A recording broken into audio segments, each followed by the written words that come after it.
Clip के अंदर एक बात कही थी कि हम जो है पाम संडे के बारे में आप लोगों को जो है बताएंगे, यानी खजूरों वाले त्योहार के बारे में।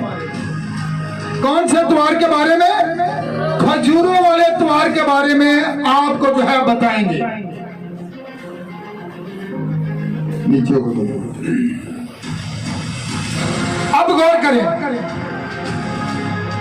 कितने लोगों को पता है खजूरों वाले त्योहार का? और इसके बारे में मैंने बताया था कि मैं तारीख से साबित करूंगा। किसको पता है तारीख क्या कहती है इस बात के बारे में? तारीख क्या कहती है इस बात के बारे में? अभी मैंने कुछ दिन पहले बताया था, इसका जो हिप्पोलिटस था, जो कि रोम का एल्डर था, हिप्पोलिटस, ये 40 रोजे जो मुकर्रर किए थे, जो पूरी कलीसियाओं के अंदर आज 40 रोजे लोग मना रहे हैं, और उसने जो है इस दो सीधे होकर बैठ जाओ, उसने जो है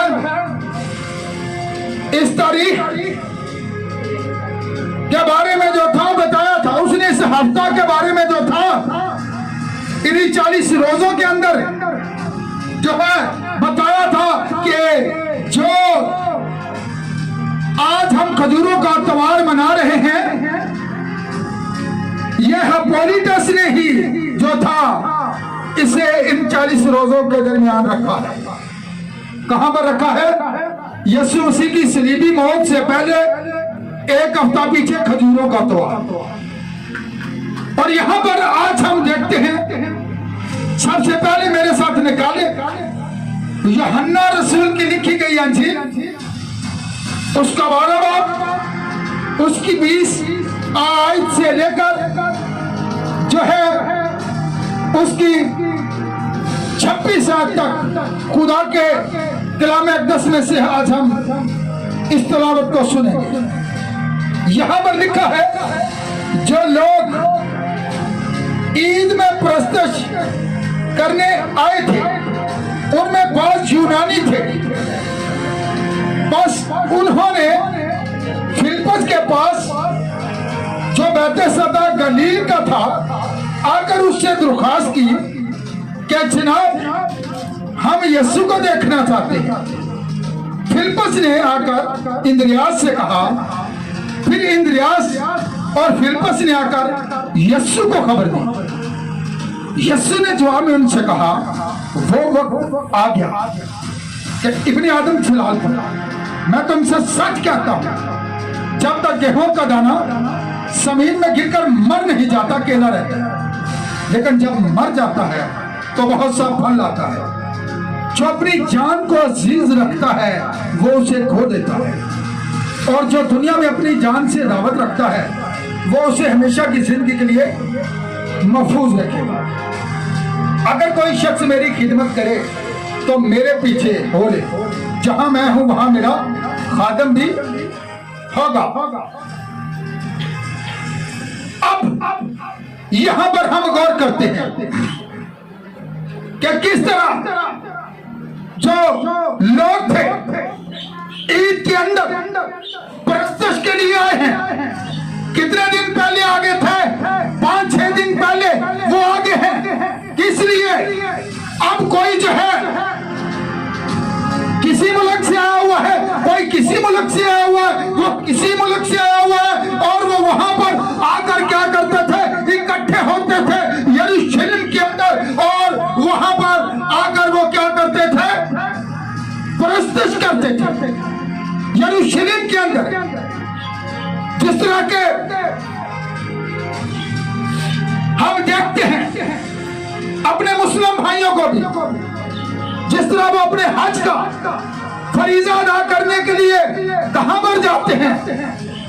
सऊदी अरब के अंदर जाते हैं, और वो वहां पर कितने मुल्कों से लोग जमा होते हैं, होते हैं ताकि हज के फरीजा को अंजाम दिया जाए। इसी तरह जो मसीही लोग थे, जो उस दौर के मसीही कह रहा हूं, जो उस दौर के यहूदी लोग थे, वो वहां पर जो यूनानी लोग थे वहां पर सब लोग इकट्ठे होते और तकरीबन 16 ममालिक के लोग वहां पर जो है परस्तिश करने के लिए जमा होते, खुदा की इबादत करने के लिए वहां पर जो है इकट्ठे होते। और यहां पर गौर करें, इससे पहले हम उसकी तरफ जाएं, खुदावंद यीशु मसीह जो के लाजर से मोहब्बत करता था, जो लाजर से प्यार करता था, उससे चंद दिन ही पहले लाजर जो था वो उसी इलाका का रहने वाला था और यीशु मसीह को पैगाम दिया गया है कि तेरा दोस्त जो लाजर है वो बीमार है। तो यीशु ने कहा यह बीमारी खुदा के जलाल के लिए है। और उस दौर के जो लोग थे, इस बात के बारे में मैं आज आप लोगों को बताऊंगा कि उनका जो ईमान था कैसा ईमान था और वो किस बात पर बिलीव करते थे। और यहां पर जब लाजर मर गया तो खुदावंद यीशु मसीह ने अपने हवारियों से, अपने शागिर्दों से कहा कि लाजर जो है वो सो गया है। उन्होंने कहा अगर सो गया है तो फिर बच जाएगा, लेकिन उनकी अकल अभी वहां तक नहीं पहुंची। यीशु मसीह ने तो उसकी मौत की बाबत कहा, फिर उसने साफ उनसे कह दिया कि लाजर मर गया है, आओ उसे जगाएं। और जब यीशु मसीह आता है उसी हफ्ते के अंदर, चंद दिन पहले यीशु मसीह ने लाजर को जिंदा किया था। तो जब वो वहां पर आता है, जब वो कब्र पर जाता है, तो वो सबसे पहले क्या कहता है, कब्र पर से जो है पत्थर को उठा दो, हटा दो। और जब पत्थर हटाया जा रहा होता है तो उस दौर के जो यूनानी लोग थे, जो यूनान के रहने वाले थे, ना कि वो अहले ईमान थे, बल्कि वो मंतक के कायल थे, वो फिलॉसफी के कायल थे। और उस दौर के जो यहूदी लोग थे उनका ये ईमान था कि यीशु मसीह ने जो है एक दिन के मुर्दा को जिंदा किया है, यार की बेटी को। देखें, उसने बेवा के बेटे को जिंदा किया है, लेकिन उनकी जो किताब है तलमूद, उनका यह ख्याल था कि बड़ा कोई पावरफुल शख्स अगर जमीन पर हो तो इंसान की रूह जो है वो जमीन पर 3 दिन तक जो है भटकती रहती है। लेकिन उनका यह ख्याल था कि यीशु ने जो है एक दिन के मुर्दा को जिंदा किया है, बेवा के बेटे को जिंदा किया है, लेकिन यीशु मसीह इंतजार करता रहा। इसलिए उसने कहा था कि यह बीमारी क्या है, खुदा के जलाल के लिए है। और वो चौथे दिन आया। उस दौर के आलमों का यह ख्याल था, उनकी किताबें जो कि तलमूद है, जिसे कि तुरैत के बाद वो मानते हैं कि 3 दिन के मुर्दा को कोई भी शख्स जिंदा कर सकता है, कोई भी उसकी रूह को वापस बुला सकता है। लेकिन अब उनका यह ख्याल था, बहुत सारे लोग जो थे, बहुत सारा हजूम जो था, बहुत से यूनान के रहने वाले लोग जो थे, वो लाजर की कब्र पर हैं। यहूदी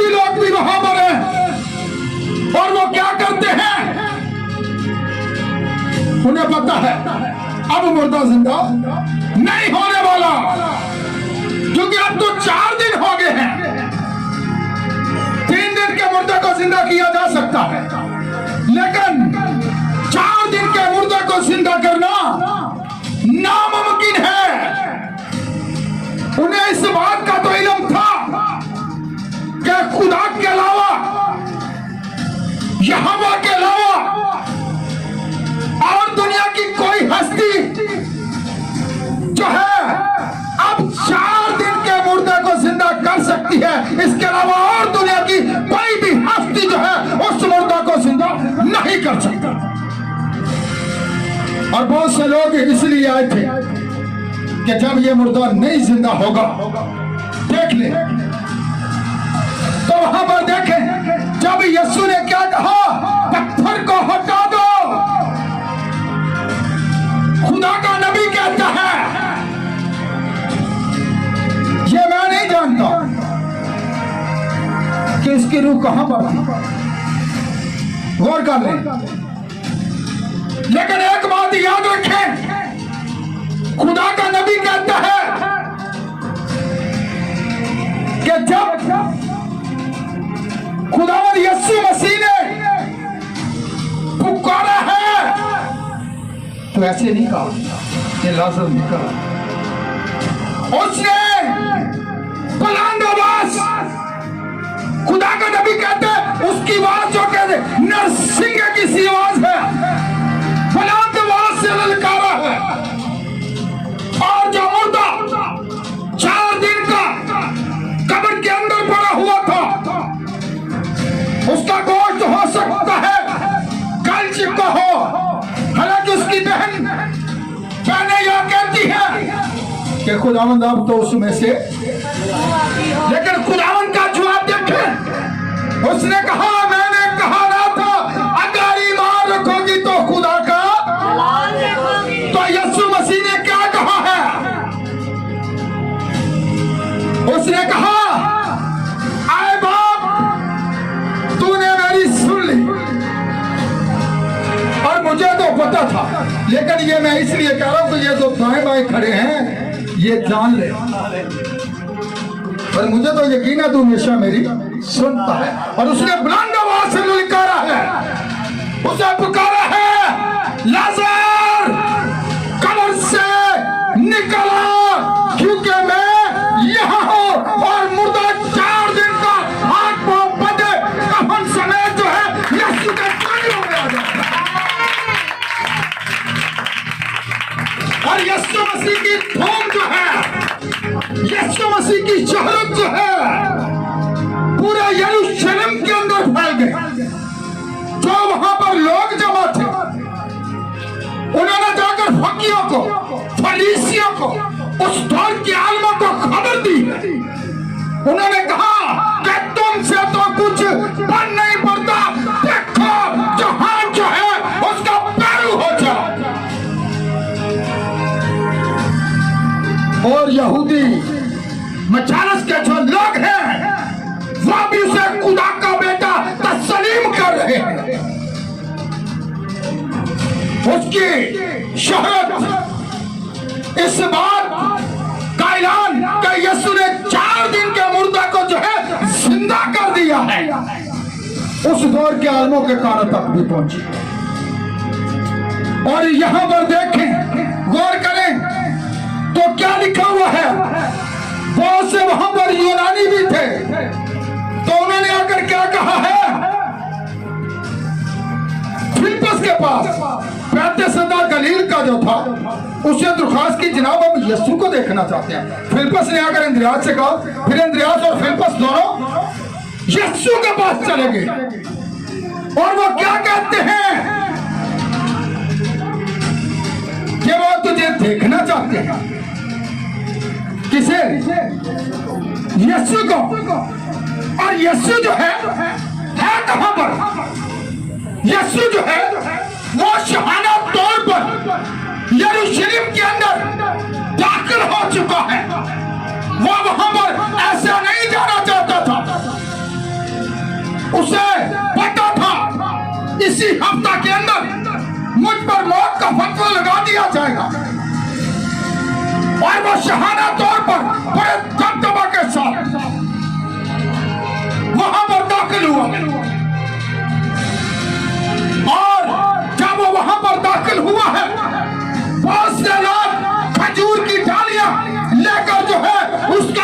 कमाल कर रहे हैं। बहुत से लोग जो है अपने कपड़ों को जो है उसके रास्ते में बचा रहे हैं। क्यों? इसलिए उसका इस्तेमाल किया जा रहा है, उसका वेलकम किया जा रहा है यरूशलेम के अंदर। तो जब वो यरूशलेम के अंदर जाता है तो उस दौर के जो आलम थे उन्होंने कहा, जो उससे हसद करते थे, उन्होंने उससे कहा कि अपने हवारियों को, इन लोगों को जो है चुप करवा। उसने कहा, अगर आज ये चुप कर गए तो ये पत्थर चला उठेंगे। देखें, अब वो अपनी मौत के बारे में जानता था और वो शहाना तौर पर जो है उस यरूशलेम के अंदर दाखिल हो चुका है। और वहां पर बहुत से ममालिक के जो लोग थे, वहां पर जो लोग थे उसे देख रहे हैं। और फिर जो ये यूनानी लोग थे जो कि मंतक के कायल हैं, जो फिलॉसफी के कायल हैं, वो कहते हैं जनाब हम यीशु को देखना चाहते हैं। और जब वो यरूशलेम के अंदर आता है तो वो कहता है, जिस तरह मुर्गी अपने बच्चों को अपने परों के नीचे, मैंने चाहा तुझे संभालूं मगर तूने ना चाहा। तू नबियों की क्या है? कातिल है। तूने नबियों का जो है मर्डर किया है। अब तुझे तेरे हाल पर छोड़ा जाऊंगा। देखें नबी कहां पर कत्ल हुए, नबी कहां पर? कोई भी नबी तेरे पार कत्ल नहीं हुआ। जहन्ना का देखें, सर कटवा दिया गया। किस वजह पर? खुदा के कलाम की सच्चाई बयान करने की वजह से। आज गौर करें,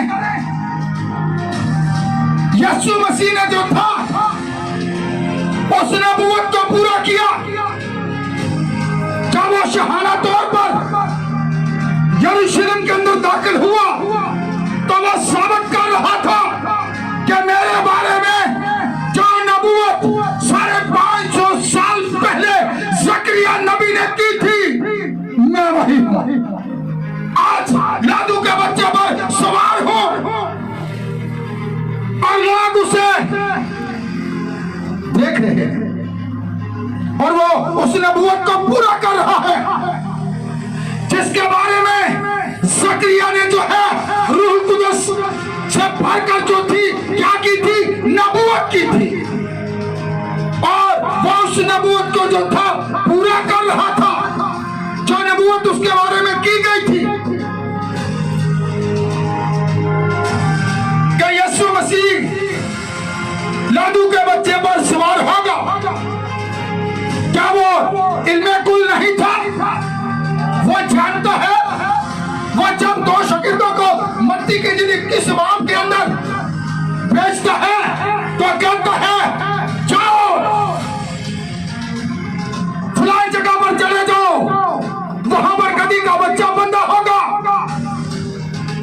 और तुम उसे क्या करो, खोल के मेरे पास ले आओ। अगर कोई पूछे तो कहना खुदावंद को इसकी जरूरत है।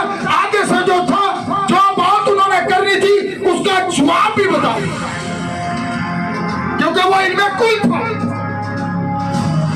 और वो जो था नबूवत को पूरा कर रहा था। ज़करिया 9 बाब किस तरह उसने उस नबूवत को पूरा किया। आज लोग सड़कों के ऊपर, गली मोहल्लों के अंदर खजूर की डालियां लेकर घूमते हैं। यीशु मसीह ने जो था उस नबूवत को पूरा किया था, जो नबी ने उसकी मार्फत की थी। उसने साबित कर दिया कि ये बातें जो पुराने अहदनामा के अंदर मेरी जिंदगी के बारे में लिखी थी उनको मैं पूरा कर रहा हूं। जितने नबी थे यीशु मसीह की जिंदगी के बारे में नबियों ने खुदा के रूह की हदायत से कलम बंद किए थे, वो मैं पूरा कर रहा।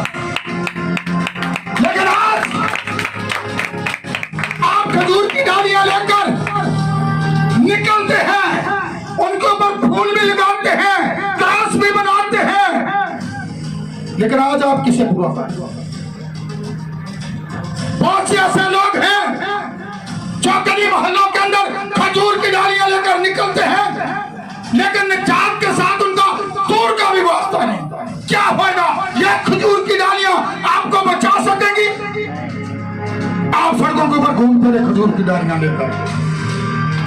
यीशु मसीह निजात के लिए आया था, और बाइबल के अंदर यीशु मसीह के जाने के बाद भी उसके हवारियों ने, उसके रसूलों ने इन चीजों की तालीम नहीं दी कि हम डालियां लेकर सड़कों पर निकल आए, गली कूचों के अंदर लेकर निकल आए। कितने लोग आज डालियां लाए? अगर आप उसका इस्तेमाल करना चाहते हैं तो कहां पर होगा? कहां पर होगा? सो गए हो? मैं पूछ रहा हूं कहां पर होगा?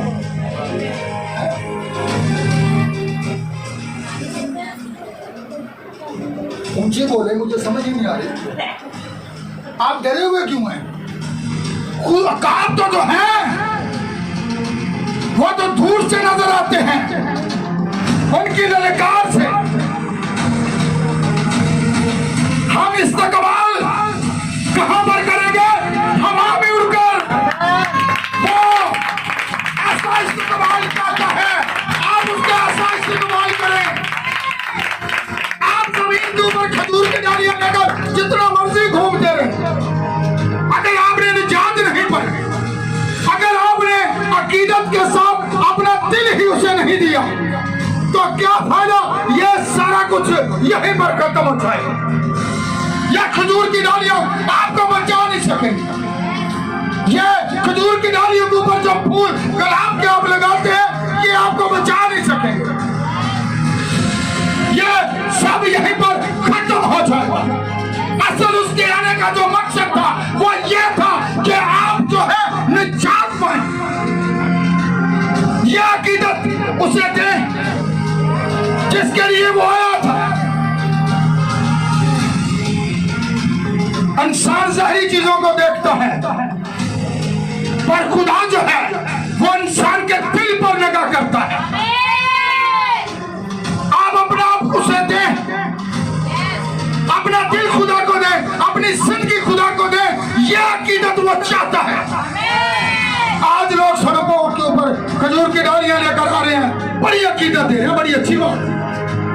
तो अगर अपना भी नहीं देता तो फिर ये सबसे बुरी बात है, कुछ भी हासिल नहीं आपको। अगर हासिल करना चाहते हैं, उसका इस्तेमाल करना चाहते हैं।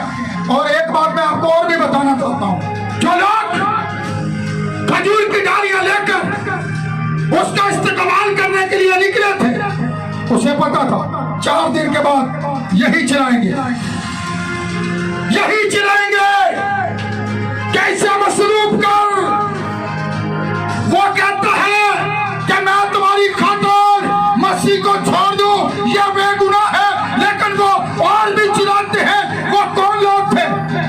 वही लोग थे जब सलीब के ऊपर बदकार लोगों ने उसे सलीब पर चढ़ा दिया, तो कौन था वहां पर?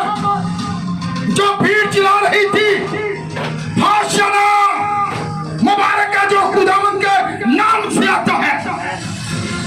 अब वही भीड़ चिल्ला रही है, सब उसको छोड़ गए हैं। शरीर के नीचे सिर्फ यूहन्ना और मरियम नजर आते हैं, सब उसको छोड़ गए हैं। कहां पर गए वो नारे लगाने वाले? आज बड़े नारे लग रहे हैं, हालेलुया, मैं यीशु के इस्तेमाल के लिए तैयार हूं। तौबा की थी भाई जी, और भाई जी तौबा नहीं छोड़ो। अब को खजूर दियां डालियां लाके बाइबल च लिखिया ना, वो ने इस्तेमाल किया, तो बाइबल च भी लिखिया 4 दिन बाद उन्हें तो चलाया सी, इन्हें मसलूब कर दियो। एक बात याद है, अगर आप उसे अकीदत देना चाहते हैं, वक्त के पैगाम को जान लें। उसके बारे में नबूवत की गई थी जो कि उसने पूरा करना है, लेकिन आज जो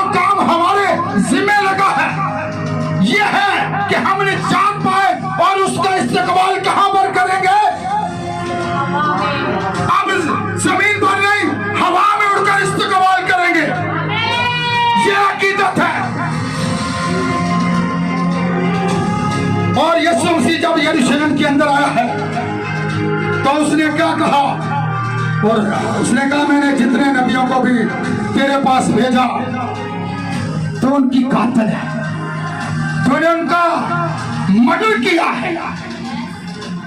देखें, और वो कहता है मैंने बहुत दफा चाहा कि तुझे जिस तरह मुर्गी अपने बच्चों को अपने पैरों के नीचे संभालती है, मैं तुझे संभालूं, पर तूने ना चाहा, इसलिए तूने उस दिन को नहीं पहचाना जब तुझ पर निगाह की गई और तुझे तेरे हाल पर छोड़ा जाए। और एक बात मैं आपको और बताना चाहता हूं, वो यीशु को देखना चाहते हैं। यहाँ पर क्या आए हैं यूनानी लोग जो हैं वो कहते हैं जनाब हम यीशु को देखना चाहते हैं। फिलिप्पुस और अंद्रियास मिलकर जो है यीशु मसीह के पास चले जाते हैं, जनाब वो तुझे देखना चाहते हैं। क्या वो अंधे हैं? उन्हें नजर नहीं आ रहा यीशु मसीह शहाना तौर पर यरूशलेम के अंदर दाखिल हो चुका है, भीड़ चारों तरफ से उसे देख रही है। उनके देखने का अंदाज कुछ और है। जो यूनानी लोग थे वो मंतक के कायल थे, वो फिलॉसफी के कायल थे, और यीशु मसीह पता कैसे कलाम करता है, जब वो किसी अनपढ़ को देखता तो बीज पकड़ लिया, कहता है कि बीज बोने वाला बीज बोने निकला, ताकि वो समझे। और जो फिलॉसफी के कायल थे उनको कैसे जवाब मिलता है? वो कहते हैं तुम्हारे पास क्या है? वो कहते हैं ये सिक्का है। वो कहते हैं इसके ऊपर जो है किसकी तस्वीर है? वो कहते हैं कैसर की। वो कहते हैं जो कैसर का है वो कैसर को दो, और जो खुदा का है वो खुदा को दो। यह है फिलॉसफी। और वो कहते हैं जनाब हम यीशु को देखना चाहते हैं। तो आगे से जवाब देगा, जरा इस पर गौर करें ताकि आप बेहतर तौर पर जान सकें क्या लिखा है। यीशु ने जवाब में उनसे कहा तो वो वक्त आ गया इब्ने आदम खिलाफ पर, मैं तुमसे सच कहता हूं जब तक गेहूं का दाना जमीन में गिरकर मर नहीं जाता केला रहता है, लेकिन जब मर जाता है तो बहुत सा वो कह रहे हैं। अब जवाब देखें, इसका आंसर देखें जो कि इसके बिल्कुल क्या है मुतजाद है, बरअक्स है। वो कहते हैं उस दौर के जो यूनानी लोग हैं जो कहते हैं जनाब हम यीशु को देखना चाहते हैं। वो अंद्रियास फिलिप्पुस और अंद्रियास जो है यीशु को ये बात कहते हैं, और वो कहता है मैं तो मरना चाहता हूं और वो मुझे देखना चाहते हैं। कैसा जवाब है ना कि ये तो मुतजाद ही लगता है। जो वो कह रहे हैं जनाब आपको वो देखना चाह रही है, और वो कह रहे हैं मैं तो मरना चाह रहा हूं। इसलिए आज आप गौर करें किस तरह यीशु मसीह ने यह बात कही है। और वो यीशु मसीह फिरता कहां था? एक और बात है, यीशु मसीह कहां पर फिरता था? वो लिया करो यीशु मसीह मनाती किथे करता है? और खुदा के कलाम में लिखा है गली गली किथे किथे, और क्या करता रहा है? पूरी याद पेश किया करे। फिरता था नहीं बल्कि फिरता रहा। आज का जो कोई अगर खादम फैल हो अगर जाना कच्चे दिलों के छाटे पर, लेकिन यीशु को देख ले जो कि आसमान और जमीन का खालिक और मालिक था। वो गली गली गांव गांव फिरता रहा, तो फिर उन्हें नजर क्यों नहीं आ? वो फिर आकर कहते हैं फिलिप्पुस को और अंद्रियास को जनाब हम यीशु को देखना चाहते हैं। और यहां पर देख लें जो यीशु मसीह है वो कहता है मैं तो मरना चाहता हूं। और कहां पर आपको पता है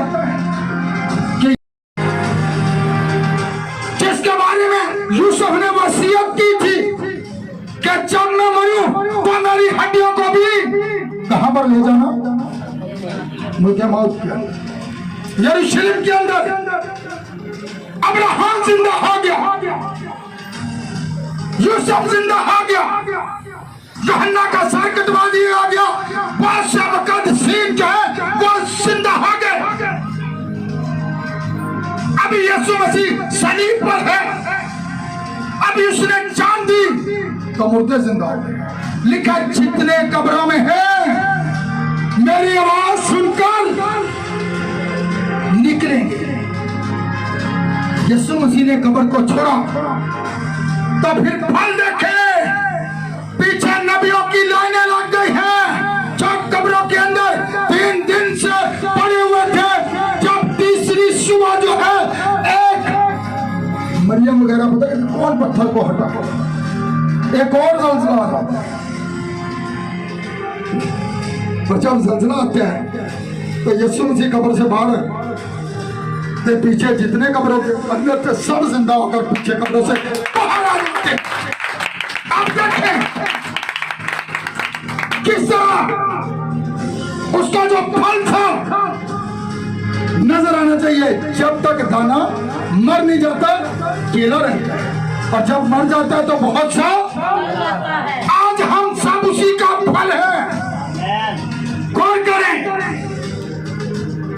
जिन बातों के बारे में मैं बयान कर रहा हूं, और पयूस अनीपा बादशाह के आगे ये बात कहता है, ये बात किसी कोने में नहीं बल्कि तमाम यरूशलेम के लोगों ने देखी है।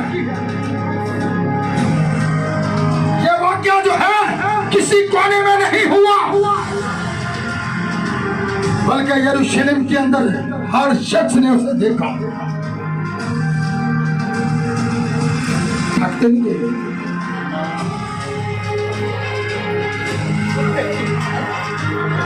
चले ठीक है, मैसेज को यहीं पर क्लोज करते हैं। खुदा ये चाहता है कि हम क्या करें, बहुत सब फल। अगर आप उसका फल है तो आप फल लाएंगे। अगर आप उसे अकीदत देना चाहते हैं, खुदा आपसे ये नहीं पूछेगा कि आप खजूर की डाली लेकर सड़क पर क्यों नहीं आए थे। मैं आप लोगों को ये बात आपके गोशेदार करना चाहता हूं, ये आपकी जिंदगी का शख्सी तौर पर खुदा का और आपका मामला है।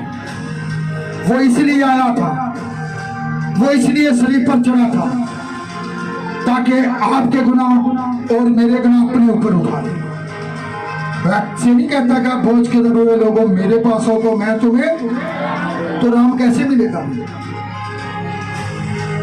आप अगर उससे प्यार करते हैं, अगर आप खुदा के बेटे से मोहब्बत करते हैं, तो फिर अकीदत क्या है, अपना कि वो आपकी खातिर आसमान को छोड़कर जमीन पर आया था। अगर आप उसकी अकीदत करना चाहते हैं, उसे और इज्जत देना चाहते हैं, तो फिर अपना दिल, अपना पूरा बदन खुदा के हवाला कर दे। यह अकीदत है। तो उसका जो दूसरा इस्तेकबाल है वो मैंने आपको बता दिया। कौन करेंगे, निजात याफ्ता, जिनको वो लेने के लिए आएगा। और वो इस्तेकबाल कहां पर करेंगे, वो बादलों पर आएगा और आप जमीन को छोड़ देंगे और वहां पर इस्तेकबाल होगा। देखें अब वो ऐसा इस्तेकबाल चाहता है कि दरमियान में मुलाकात। खुदा ये चाहता है कि आप अगर अकीदत देना चाहते हैं तो फिर असी उन्होंने अपना आप दे देंगे। जब हम उसे अपना आप दे देंगे, ये सबसे बढ़िया है। आप उसके कलाम की पैरवाई करें, आप उसके कलाम के साथ खड़े हों। जितने लोग मुझे यूट्यूब पर, फेसबुक पर सुनते हैं, तमाम उन देखने वाले व्यूअर्स को भी मैं यही इल्तमास करता हूं, आप खुदा के कलाम की पैरवाई करें, अपने आप उसे दें। ये सबसे बड़ी अकीदत है और खुदा यही चाहता है। खुदा आप सबको बड़ी बरकत। स्वयं मैं आपके लिए दुआ करना चाहता हूँ। प्यार से बड़े खुदा, हम तेरा शुक्र अदा करते हैं कि तूने ये वक्त हम सबकी जिंदगी के अंदर अता किया, ताकि हम मिल बैठ कर खुदावन तेरी बातों को सुन सके। खुदावन जो तूने मुझे दिया मैंने इन बच्चों तक पहुंचा दिया। दुनिया के अंदर जितने लोग इस मैसेज को सुनते हैं, खुदावन वो तेरे कलाम के साथ करें, लोगों की परवाह ना करें, बल्कि खुदावन देख तो अपने कलाम के अंदर है और तुझे सच साबित करता है।